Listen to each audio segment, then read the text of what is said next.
here on the West Coast. Good morning. Thanks for dialing into today's webinar on mid-career transitions in meteorology, sponsored by the AMS Board for Private Sector Meteorologists. If you're dialing in today, it's probably because you're either thinking about making a career change, are being actively recruited by another company, or maybe you've had the misfortune of being laid off. Regardless of why you're here, we hope that the group of panelists we have assembled for you today can provide some insight to you from their experience in making a transition mid-career. Before we get started, I do want to introduce myself as this afternoon's moderator. I am the Director of Meteorology for WCCO-TV, CBS Minnesota, as well as a contributor to CBS This Morning. I've been in this latest role for the past 7 years, and I've been working in the broadcast world since 1993, and so that means pretty much every year for the last 22 years, I've been thinking about making a career transition to something that allows me to actually sleep in. I studied at the University of Albany under Dr. Lance Bozart for both my bachelor's and my master's degrees. I'd like to go ahead now and introduce make that all of our four panelists who are joining us today. First up, we have Becky Elliott. Becky is a member of a team of 80-plus meteorologists tasked with providing specialized and customized weather forecasts to a variety of clients across the globe at AccuWeather Incorporated. She also contributes to AccuWeather.com as a blogger, providing a variety of unique content, including her take on weather across the U.S., coverage of high-impact and severe weather events, personal weather-related stories, and explanations of weather phenomenon. Becky changed jobs for the first time in 2012, leaving a very small radio and newspaper weather company in Cheyenne, Wyoming called Day Weather Incorporated. She worked as a storm warning meteorologist for AccuWeather Enterprise Solutions in Wichita, Kansas for 2.5 years before transferring to AccuWeather's headquarters in central Pennsylvania. Hi, Becky. Hello. Up next, I'd like to introduce Mark Levin. Mark works as a senior consultant for Environmental Resources Management, ERM, working primarily out of the San Francisco area.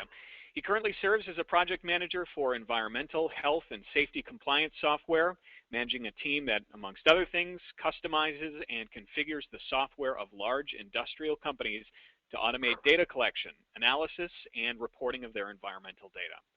Mark was recruited by ERM after reconnecting with a recruiter.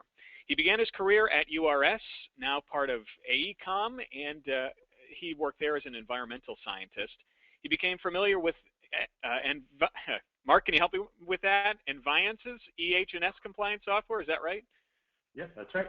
All right, that's used by large industrial clients and worked for Enviance prior to being recruited to ERM. Thanks for being with us today, Mark. Thank you. We also today have Joe Whitty. Joe is an outreach specialist with NASA's Goddard Space Flight Center in Bethesda, Maryland, where he advises NASA communications, education, and public outreach teams about how to adapt NASA science content for use by TV meteorologists. Joe has a Master's of Arts in Communication from George Mason University, where he studied at the Center for Climate Change Communication. Prior to working at NASA, Joe was a TV meteorologist, most recently at ABC 7 WJLA in Washington, D.C., and before that he worked for 20 years with NBC News. There he served as chief meteorologist for CNBC, NBC News at Sunrise, and as a substitute weathercaster for Today. Joe's conducted scientific work on a floating ice island in the Arctic Ocean, has flown in 3 hurricanes, was the first television broadcaster to report live from the eye of a hurricane. And it's good to have you with us today, Joe. Thank you. It's good to be with you. And yes, the TV schedule leaves a lot to be desired, doesn't it? For sure. Maybe Tamika can help us. I don't know. Maybe she can get us in at ERM. She also works there. Tamika Holmes is also on our panel, or actually on our board today, in addition to being on the panel. As I said, she's with ERM as well, Environmental Resources Management, has 8 years of experience in air quality consulting for natural resource and energy clients. She began her career at McVeigh Monette Associates in Inglewood, Colorado, performing ambient air quality monitoring in the uranium, gold, and coal sectors. She performed meteorological, gaseous, and particulate monitoring in support of prevention of significant deterioration, PSD permitting, state minor source permitting, litigation, and atmospheric dispersion modeling.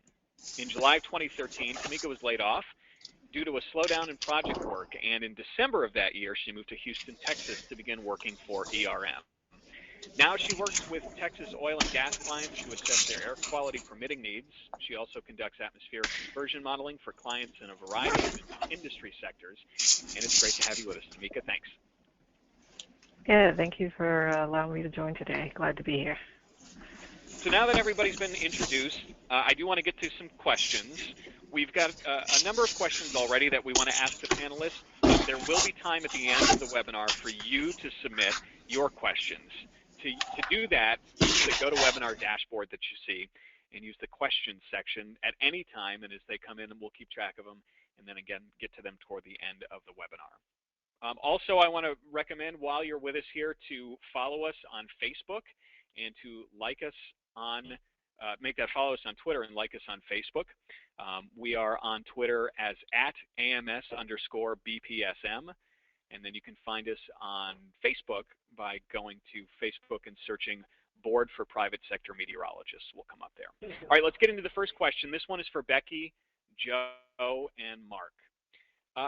And you can kind of take it however you want here, but how did you learn of the opportunity that you guys transitioned to, and what were the core motivations for moving to the new opportunity? Let's start with Becky. All right.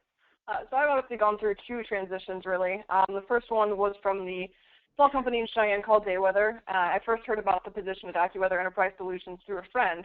She sent me the job opening and said it sounded like something I would enjoy doing. The title was Storm Warning Meteorologist. It sounds pretty exciting, and it certainly was very exciting. The core motivation to transfer was to expand my skill set and meteorological knowledge. I'm from the West. I'm from Colorado originally, so I have a really strong background forecasting for the West, but I really didn't know a lot about forecasting for the rest of the country. So I really just wanted to get a better knowledge of forecasting for a wider range of geographical locations, as well as a really strong knowledge of radar and satellite. So I applied for that position around Thanksgiving. I had a phone interview at the beginning of December, an in-person interview on December 16th, and was offered the position on December 31st. I then started in Wichita on January 30th.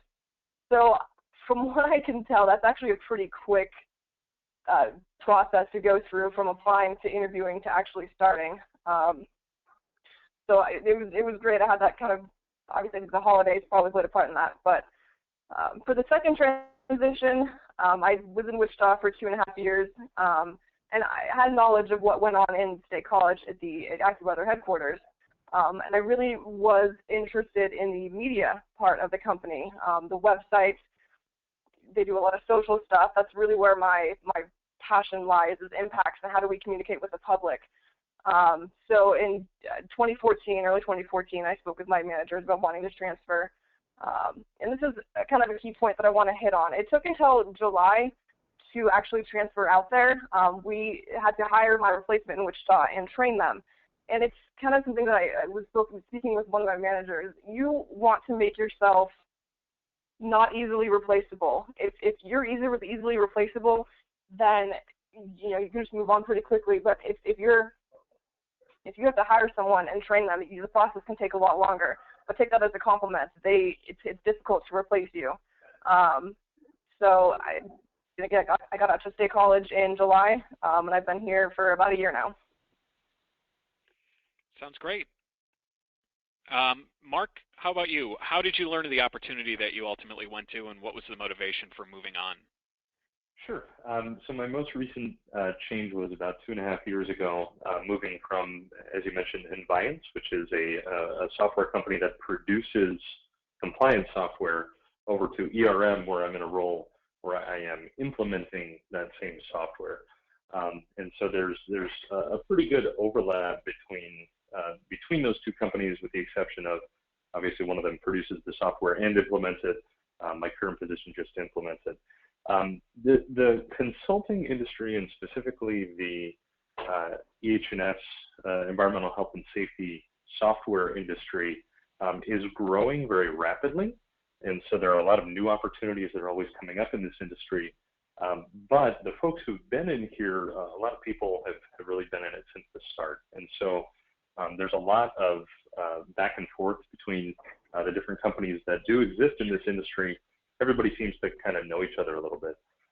And there are a few key software companies that are kind of the market leaders, where their name gets a lot of attention on job searching websites and on professional websites. And so, I had been in a position with one of those software companies for about 6 years. And it's interesting how Becky said, you want to make yourself so that you're not easily replaceable. I was definitely in that position, but it was kind of the downside of that I saw, which was that I had made myself so irreplaceable in a position that I didn't really like, that the company didn't want to let me move to another position that I did like. And so, at that point, it made sense to me to make a change. I wasn't really doing an active job search, but like I said, there are a few specific company names that really get a lot of recruiters' attention. And so I just happened to have that up on LinkedIn, and I was contacted by a recruiter from my current company.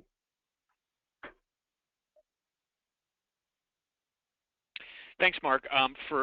Joe actually has dropped off, so we will get back to him in a second. But for both of you, no, I'm here. Oh, there's Joe.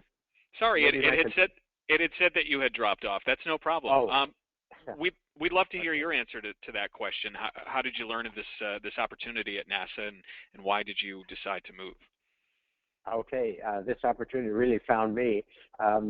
As many of us know in the TV business, the hours and the scheduling take their toll, and after 3.5 decades, I was ready for a change, sort of my third career change. And the interesting thing was that I had this idea that, and some other people had the same idea, how could TV forecasters be active station scientists when it came to climate change? And basically I said to myself, gee, I know TV very well, and I've done some science up in the Arctic, so I guess I could qualify as a scientist communicator. And so I worked on this idea of how can we get the TV forecasters to talk about climate change either on air or in schools, and put together a PowerPoint with some ideas of how it could be done. Happened to learn that NSF funded some informal education projects.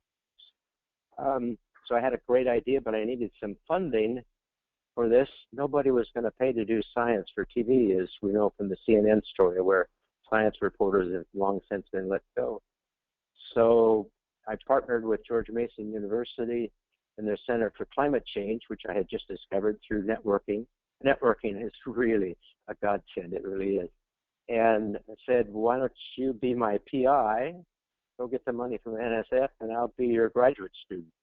And so from that evolved what has turned into 3 NSF grants to try to help TV forecasters talk about climate change, do some strategic planning about how we do this, also do some very important survey work and some evaluation work. And NSF standards are quite high on this. So anyway, when it came to NASA heard what we were doing out there. They wanted to find out what we were doing. They came out, chatted with us, and this is a crazy story. The NASA person said, well, what should I do next? And my professor said, you should hire Joe. And that was the quickest job interview I've had. He left, my professor left the room. We talked about what it would take, and I resigned from the TV station shortly after that. So anyway, so now I have a combination of trying to teach, trying to communicate about a subject that is near and dear to me. And it was through a lot of networking throughout the 7 years that this project is going on that I have found myself where I am now. And so I recommend stay in touch with all your people and network like crazy. So that brings me to my kind of follow-up question for both Becky, Joe, and Mark. I know, Becky, you said the first career change was pretty short from when you kind of started looking to when it was completed, but can you put a timeline, months or years, on both of them for us, and the same for Joe and Mark? Let's start with Becky. For the first one, I'd say probably about 2.5 months from time of applying to time of actually starting. And the second, probably about 7 months from the time I stated my interest in transferring to actually transferring. Okay, Mark? Yeah, I think the first time it was probably 3 or 4 months from my very first position to Enviance. The second time around, it was actually kind of interesting. I came in for an interview. Everybody was happy, but the job offer wasn't quite what I was looking for at that point, and so I said no. And then an entire calendar year later, I ran into the HR guy in the Atlanta airport security line, and he remembered not only my name, but he remembered the situation we had been in. He remembered basically everything. And he said, hey, some things have changed at ERM. Are you interested in taking another look? And then from that point on, it was only a couple of weeks. So the calendar-wise, it took about 13 months, but the actual jump over was very rapid. And Joe? Mine was a long process. I knew I wanted to make a change, but it took a while to put all the pieces, or to find out where the pieces were, to find out who knew who and what was going on. And so my whole process was probably 3.5 years. Another follow-up for each of you. Would you say that things like LinkedIn and online even job searches were a bigger asset, or was it more just kind of the face-to-face relationships that you ended up building and had built up to that point that was more helpful? Becky? I would say both, actually. It turns out in Wichita, there were 2 future coworkers that knew someone that I worked with at Dayweather in Cheyenne. So she vouched for me personally to them. So that was a lot of help getting that job. But I'm also a big supporter of online social media, Twitter, LinkedIn. How you handle yourself online says a lot about who you are. And if you handle yourself professionally, if your LinkedIn looks good, you have a lot of information there. I think employers absolutely look at that. They look at Twitter. Your online presence, I think, makes a big difference. Mark? Yeah, I would agree that it's definitely both. I have helped many other people get jobs within this industry just from personal relationships. Again, in my particular case, it just happened to be based off of a keyword search on LinkedIn or on one of the job websites. But I will say, especially if you're looking for a niche in the industry that you need to be able to work with particular software products or particular other customers, you definitely want to make sure that you use those words in your description so that you can be more easily located. And Joe? Oh, gee, I started mine in 2006, 2007, so LinkedIn wasn't so, I don't know if it was even there then, so to speak. But what I found most useful were conferences, AMS conferences, HU conferences, sustainable conferences, conferences that dealt with what I was looking for, and that was climate change communication. So the contacts I made at the conferences were a huge help in following up with people after that. Some more follow-up questions here. Mark, starting with you, did your former employer counteroffer with a raise or a promotion or anything like that to keep you intact? No, actually, they didn't. There had been some differences of opinion kind of leading up to that point as well, and so I think that by that point, everybody recognized that making the move was for the best. How about you, Becky? No, at Dayweather, I think they knew that I really wanted to get out and expand my skill set, and so I honestly didn't even ask for any kind of counteroffer. And with AccuWeather, the transition obviously was within the same company. And Joe, knowing your former employer, I'm going to guess they also didn't counteroffer. Well, they knew that I really wanted to make this change and was truly excited about it, so they were very helpful. That's good. That's good to hear.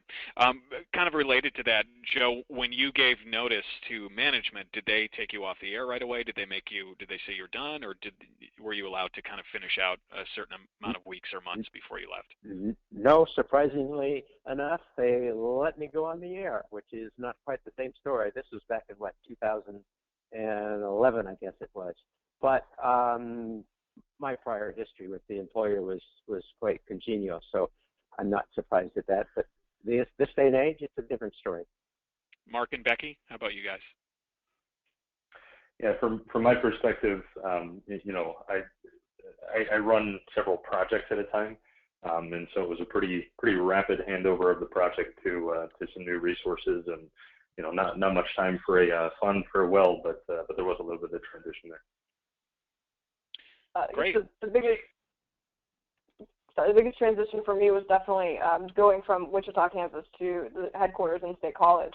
We had to hire my replacement, and then we all obviously trained him, and that took 3-4 months. It's a pretty lengthy training process, so it was definitely a handoff there, and time that I had to kind of just wait patiently until he was trained, until I could transfer out to State College. But again, it's in company, so that was perfectly fine, and I understood that 100%. All right, thank you. Great answers. We'll keep you on the line. We have some listener questions coming in as well, and I just want to remind everybody that they can use their GoToWebinar control panel /dashboard to submit those questions. We'll keep track of them, and we'll ask them of our panelists coming up in just a bit. Let's switch gears a little bit and talk to Tamika, who was in a bit of a different situation. She ended up leaving her previous job not by choice. So Tamika, what did you find to be the most useful thing once you got over the shock of the news that you were done working with your former company? Hi. So I guess two things that really helped me get over the shock, and I don't want to call it shock too much because the writing was a bit on the wall about what was going to happen, and so before that I had started job hunting. One, I had a couple of friends who said, okay, we're going to take you out to dinner tonight. Just forget about it for now. We're just going to go out, have dinner, just chill out and talk about anything else. So it was really helpful to have friends outside of work that kind of knew what were going on and, take my mind off of it. And, we talked about other things. Also, I guess the second thing that helps is I was informed that they were letting me go at about, I guess it was 10 a.m. that morning, and I had a phone interview scheduled with another company at noon. So that actually worked out great. That gave me enough time to, I only had a few things in my office, just take those couple of things out, get home, and already had a phone interview scheduled. So just having something to look forward to. And like I said, the writing had been on the wall for some time, that project work had slowed down, and so I was already looking. So it wasn't too unexpected when it happened. I guess that kind of helped, would you say, kind of knowing that it was coming?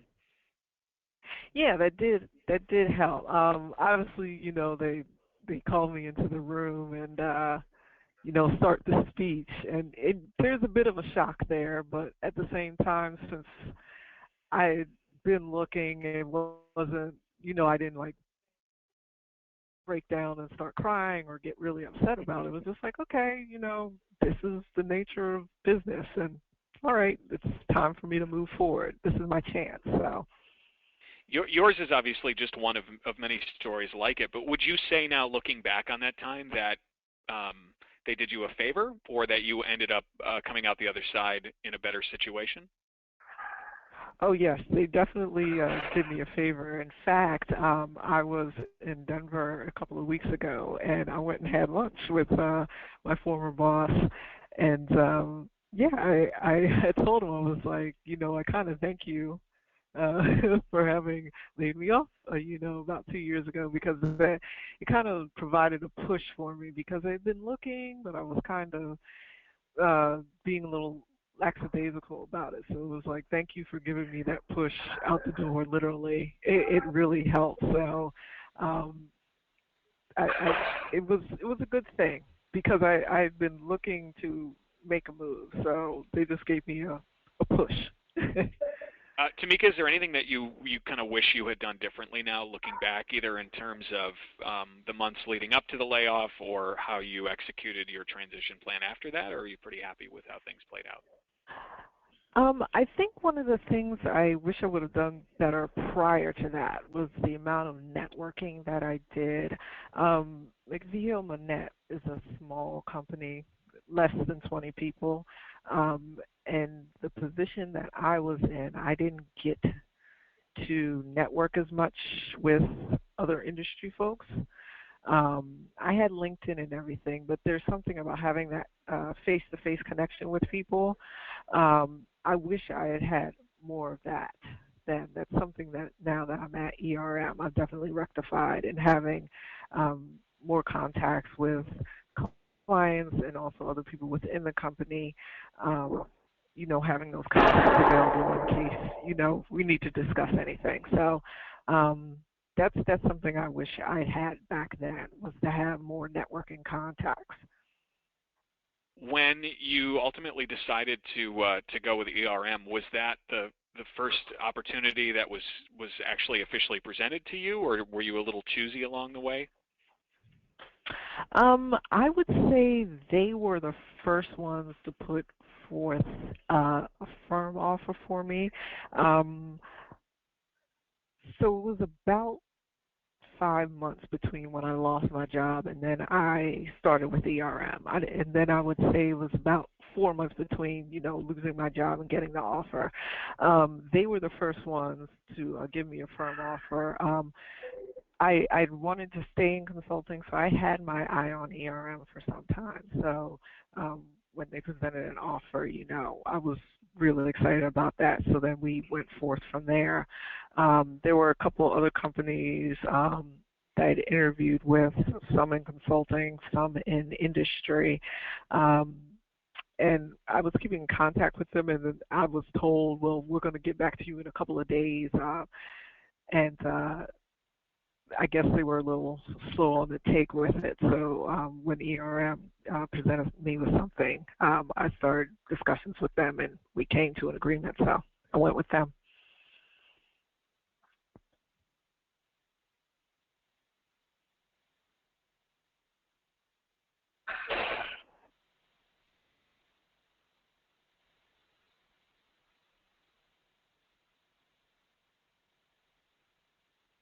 Sorry about that. I had muted myself. My my question was, Tamika, did you take that first offer or the offer from ERM because it truly felt like the right opportunity, or was there partially some financial kind of trying to save your financial future part of that as well?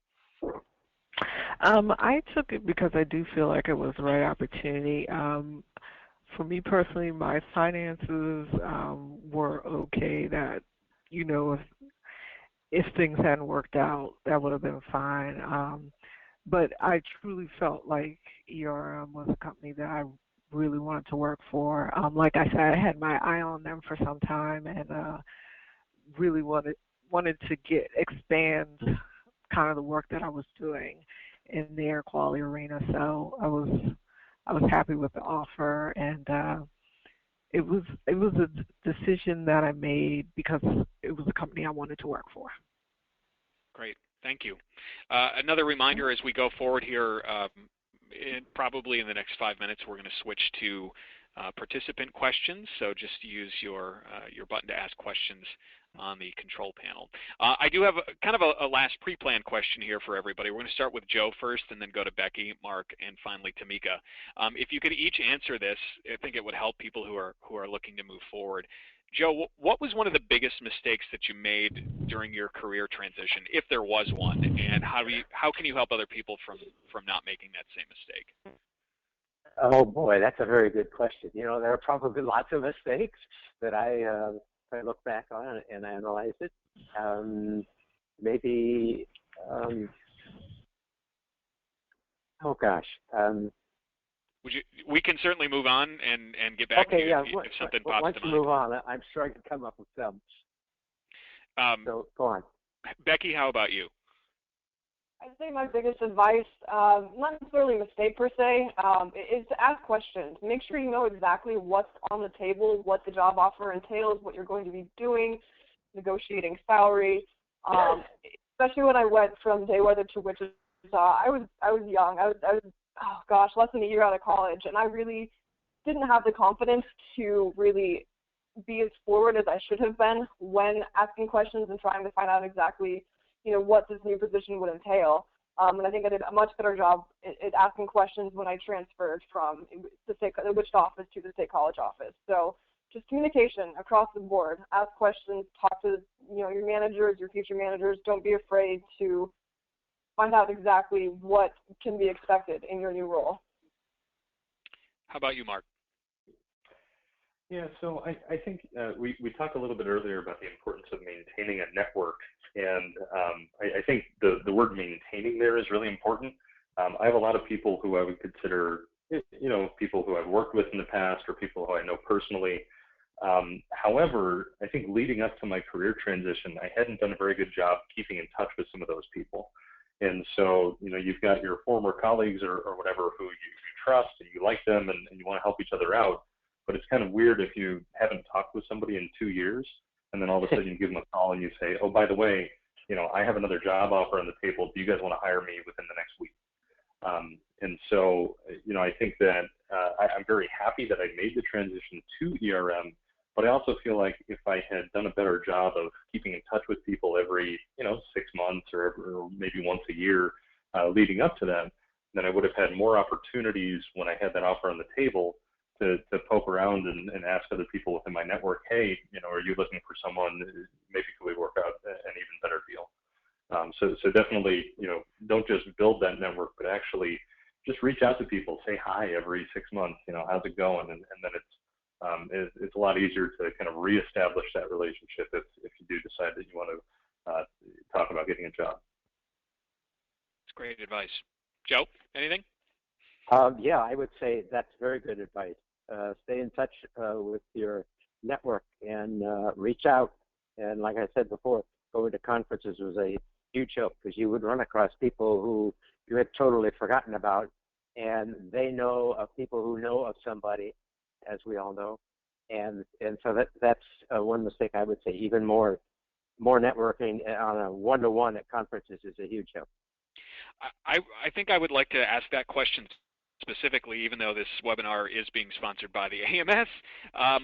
Often, I think Joe feels that going to conferences is a good way to invest your money, but often, especially if you're fairly early in your career, the amount of money it costs to go to a conference when your grad student stipend isn't paying for it is something to consider. And I'd like to ask Becky and Mark and Tamika if, in your experiences going to conferences, has paid off, not from necessarily an educational standpoint, because we know that would be the case, but from a networking standpoint.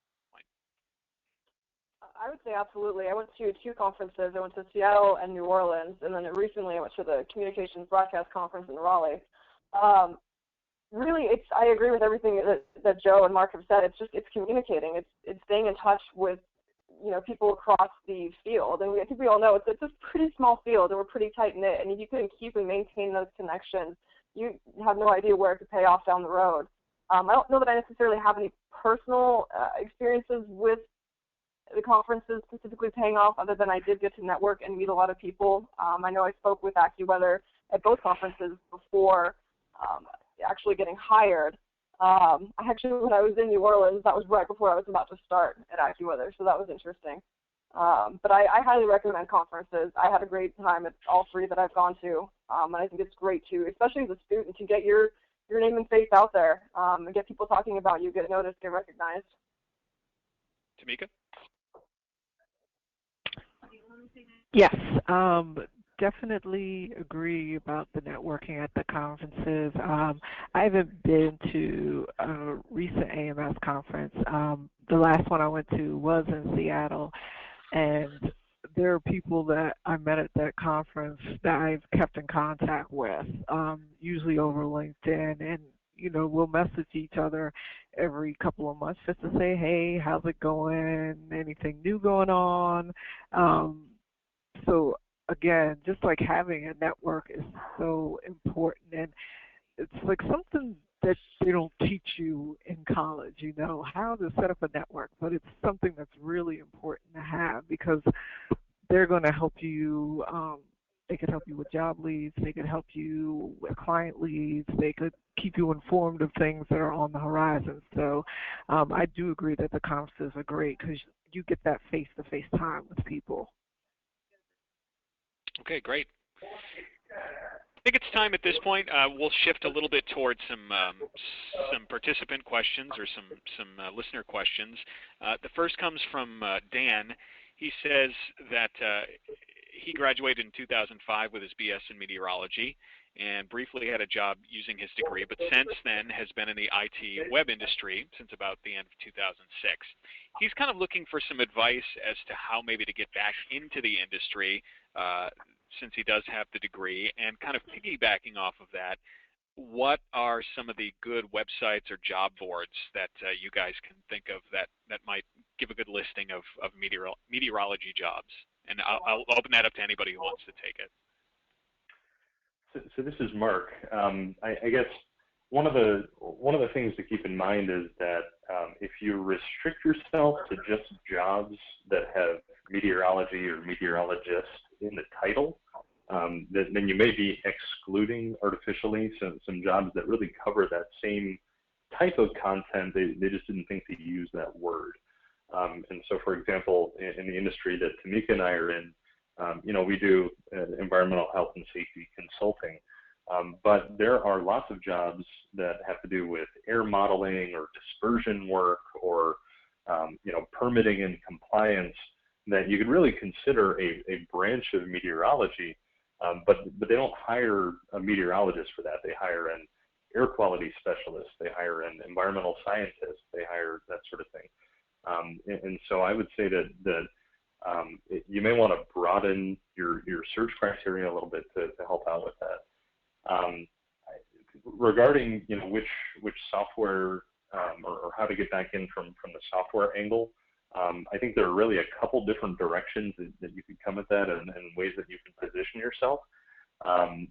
Certainly again, in my particular position, we work with particular software programs that are specific to our industry, but just because you don't know those programs doesn't mean that you can't get involved with it. A lot of the projects that we do not only have the actual hard software configuration aspect, but then we have to talk to people who are compliance experts, again, people who are, say, air or water pollution experts and that sort of thing. So I would take a look beyond the traditional realm of meteorology and see if there are other positions that kind of overlap with your skill set, and then you could change the way that you position yourself. To add to that, this is Becky, know how to market your skills and think outside the box. I know of one guy, hopefully he doesn't mind me kind of shouting out his story here. He walked into an insurance company and told them that they could probably use a meteorologist. The same year, multiple weather-related disasters occurred, and they realized that, they did need a meteorologist. So it's really knowing how to market and sell your skill set. Perhaps a little bit of luck was involved in that story as well, but showing on your resume that you can learn, that you have a broad skill set, and that you can market your skill set, your potential skills really, really well. I think it's all about selling yourself. Very good. Does anybody have any specific input about contract employment, something that would be maybe kind of on a term basis, a short-term basis, or something like that, or do most of you deal with employment that's kind of on a somebody that's hired full-time?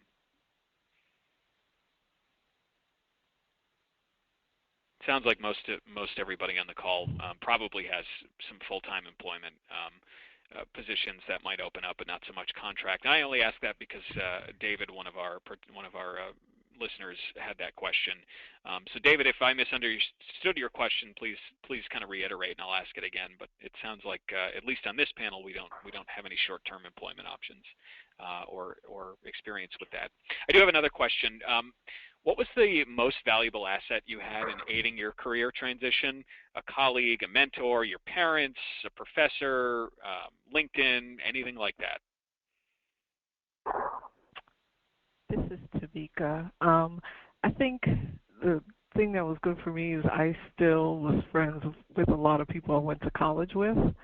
And so it was good just to have some people to talk to, just to bounce ideas off of. I didn't go to them and say, hey, do you know anybody who's hiring? Here's my resume. But just to, kind of talk about where I'm at with my job hunt and have them give me some ideas. So I thought that was really helpful during the time that I was looking. was having, friends from college who I kept in contact with to talk to and bounce ideas off of. Yeah, this is Mark. I mean, for me, again, I think it's probably LinkedIn, and the reason for that is, when you're starting, when you're fresh out of school, you basically only know people at one company, and it's definitely hard to start to build that network when really, everybody you know is within one building or whatever. But just by working for a couple of years, if you stay in touch with your coworkers who left the company, then you'll probably find that they end up falling in a lot of the same types of companies that you would be interested in working for as well. And so even if you're not, actively going to conferences and actively trying to build your network, just staying in touch with people who've left your current organization is a great way to find out, oh, I didn't even know that there were these other companies that existed in my city, or oh, now I know someone who's working for my competitor, so if I decide that I need to make the jump, then I know someone there.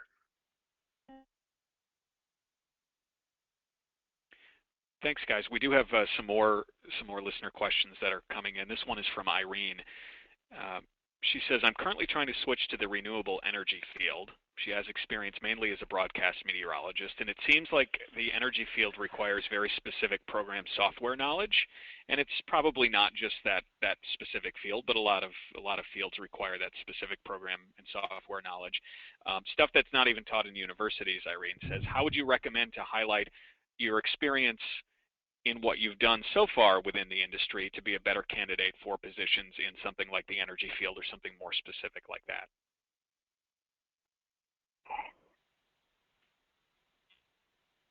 This is Tamika. I think it's really important to set yourself apart. Let me make sure I understand this correctly. This person is currently working in television and they want to go to renewable energy. Is that correct? Correct, yep. Okay, so what you want to do is, if there is some particular skill set that you're bringing from media that you can bring to renewable energy, maybe, I'm just thinking off the top of my head here, it could be helping this renewable energy company, since you have experience with the media, bringing some of their ideas out, how to share that with the public. You have that ability. Not necessarily that you would go and work in the communications or PR department, but that's something that sets you apart. And in regards to this renewable energy company having specific software that they use, someone told me this, and I found it quite helpful. Possibly go on YouTube and type in the name of that software, because occasionally there are videos up, training videos from the company or just from users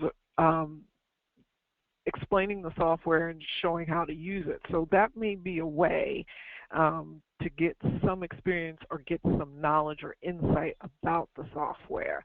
But the thing I would do is definitely, what would make you different from maybe what I would call the quote-unquote traditional candidate? What could you bring from your experience in media to that renewable energy company that would be make you a benefit to the company? So that's what I would recommend. Tamika, that YouTube tip is very sneaky, and I love it. That's a great suggestion. Yes, so this is Mark. To build on what Tamika was saying, I think she's absolutely right. Keep in mind that in the industries where there is specific software knowledge that's pretty broadly applicable, there aren't a lot of people who do the entire project implementation or the entire program from top to bottom. And so in other words, you'll typically find that there are a range of skills, and some people are the software experts.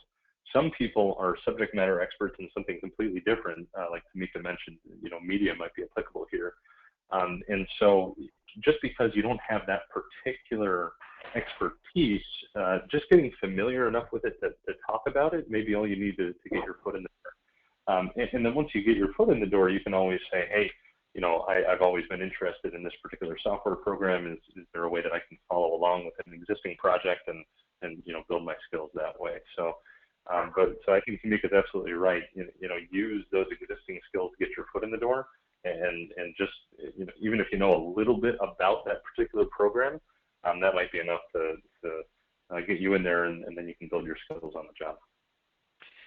A follow-up from Irene, who says that she has actually found some of those YouTube tutorials. She's kind of curious whether placing something like that on a resume would look appealing. Opinions?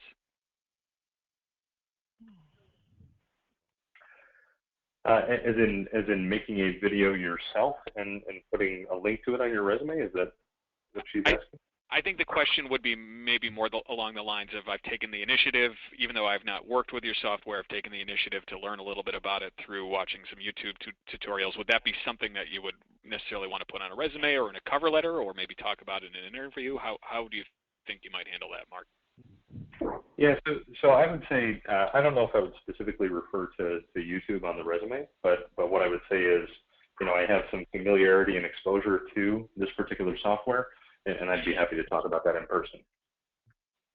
Okay, and I would add for both for Irene and for everybody else who might be listening who works in the broadcast community, having done it for so long, I will say that our bosses, like many bosses in other subfields, kind of take what we do for granted on a daily basis.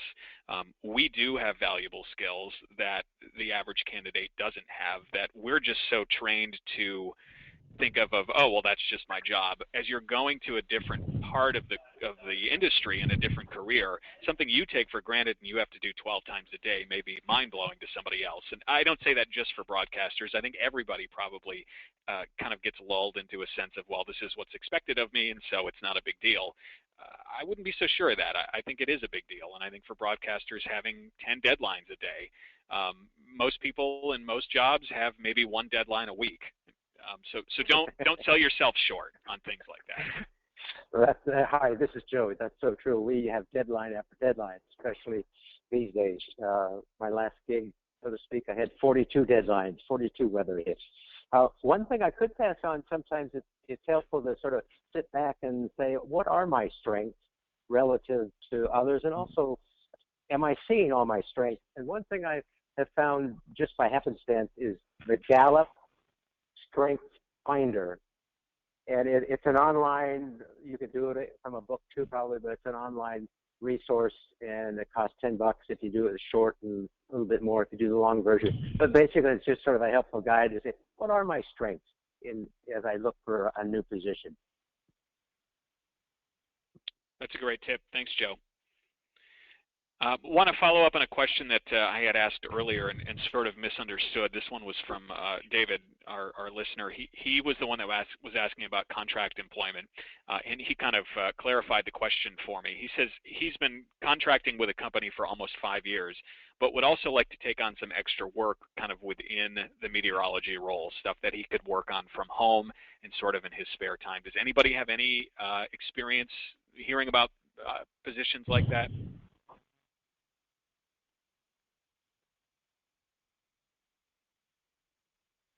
Sorry, David, I keep striking out for you here. Maybe somebody else will write in, or certainly feel free, if you do have an answer to that question that could help David, contact us on our Facebook page or on the Twitter account. You can also email us through our Gmail account. It's amsbpsm@gmail.com. And I'll add to that Irene, I actually have another participant that has written in.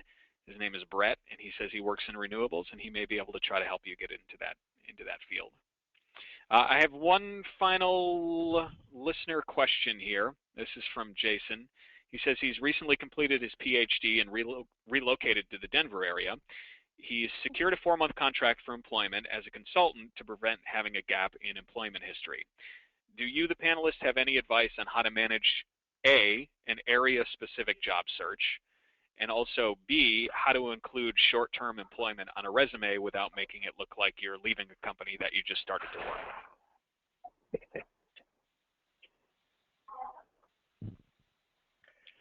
So this is Mark. The way that, taking the second question first, and the way that I would position the short-term employment is as a strength rather than as a weakness. And I would say, hey, this was an awesome opportunity for me to pick up some knowledge in an area that I didn't really know much about before. I went into it understanding that it was a short-term position, and I figured it would be a great way to keep my skills sharp, while I was transitioning to a new job. So I don't think there's anything to be ashamed of in that, and I think that you could really position that as strength. In terms of the location-specific searching, again, I know I keep going back to LinkedIn, but that's got some, I believe there's some search functionality in there that allow you to narrow down your contacts to people in a specific geographic area. So that may be one place to start. And actually, if you dig around in Facebook too, there should be ways to find people who live in a particular area as well who are already friends of yours. And so that's probably where I would start. If you're using the job search websites, you can kind of go nuts seeing the same listings over and over for a particular area. But yeah, so I would actually try to leverage the social aspect of that. Thanks, Mark. Does anybody else on the panel have anything to add at this point? Well, we want to thank you all for being a part of the webinar today. We do this annually. Each year it's a bit of a different topic, and we will reach out to everybody again to let you know about the next one. But we want to thank Becky Elliott, Mark Levin, Joe Whitty, and Tamika Holmes for being a part of the webinar today. Again, reminders on how you can stay in touch with us, the AMS Board for Private Sector Meteorologists. That's at AMS_BPSM on Twitter. On Facebook, search Board for Private Sector Meteorologists. And then our Gmail address is AMS, and then BPSM@gmail.com. Official notices of future events and mentoring and all that kind of stuff will come to you through those channels, and you can also reach out to us that way as well. It looks like that will wrap it up at this point. Thank you so much, everybody, for joining us, panelists and participants, and have a good afternoon. Thank you. You too. All right, Bye-bye. thanks so much. And good luck, everybody. Yeah, you too. All right, bye-bye. Bye-bye. Bye.